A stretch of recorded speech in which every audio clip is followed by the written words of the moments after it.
Well, thanks so much for being here. I'm very appreciative for the opportunity to speak with you. November is really important, not because it's that next election cycle, but because it'll tell us the picture of what Vermont will look like 10 years later in 2026. I'd like to join others in thanking members of the armed services. Your service means a great deal to us all. Memorial Day is coming. There will be many speeches, and there'll be parades and marching bands and fun for all, and give us an opportunity to thank you. But in a state like ours, we can do a lot more.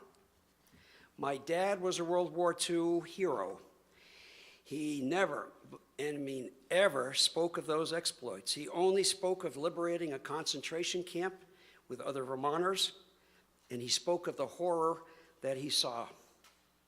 If he were here, though, he would say, stop giving speeches and do something that really matters.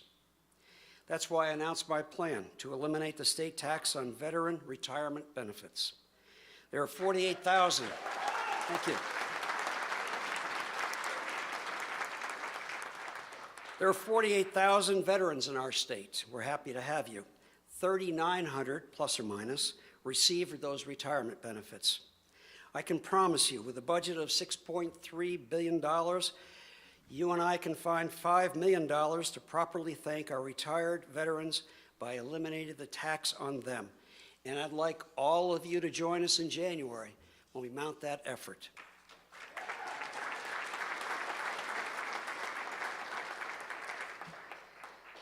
I'd like to speak of why I'm running for governor. Well, you and I know our state's in bad shape. We know our governor and his policies are hurting Vermonters. Many of us fear that when Shumlin goes, we'll discover that Vermont is in worse shape than we know right now. Vermonters tell me how disappointed they are with their government. They're angry. Hell, they should be. They want real change, and that's why I'm running. Well, why? Because no one, and I mean no one, in government has listened to you or your neighbors. We need to restore integrity and accountability in our government. We need to dramatically change the culture of our government to one that works for Vermonters and not the other way around.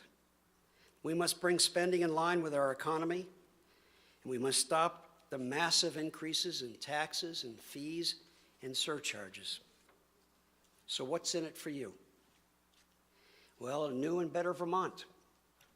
I say it often. I'm not the usual guy that you see at this podium. I don't say the usual things. I don't offer silly campaign slogans, and I won't promise anything that I can't deliver. I like solving problems. I'm good at it. I've spent my entire life doing just that. I'm persistent, and because of that, I've always gotten things done. I'll work like a dog for you, because that's what strong leaders are supposed to do. Forget all those empty promises, those press conferences you've gotten used to over the last 6 years. I don't need headlines. To rebuild our government? No. I'll do the hard work of managing our government and re-engaging its workforce and delivering exceptional service to you, the people who deserve that service. Because you and your families and your friends deserve something better than they get right now. I should tell you another reason why I'm running. Well, Phil. Phil is a nice guy. He has good intentions. I supported him in his runs for lieutenant governor. But good intentions won't move us in a new direction. Simply getting along isn't a formula for success. He's had 15 years to make a difference, to make a mark. And I believe he hasn't. He stood by silently while failed policy after failed policy has been enacted that brought us to this sad moment in our state's great history.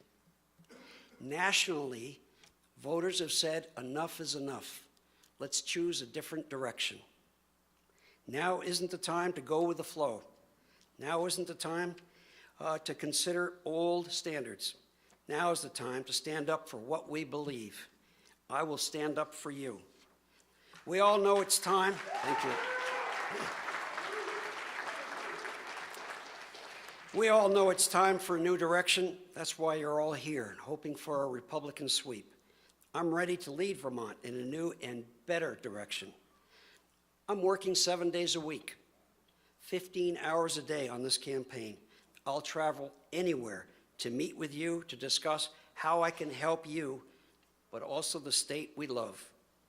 I'm asking for your support on August 9th. Thank you very much for your time.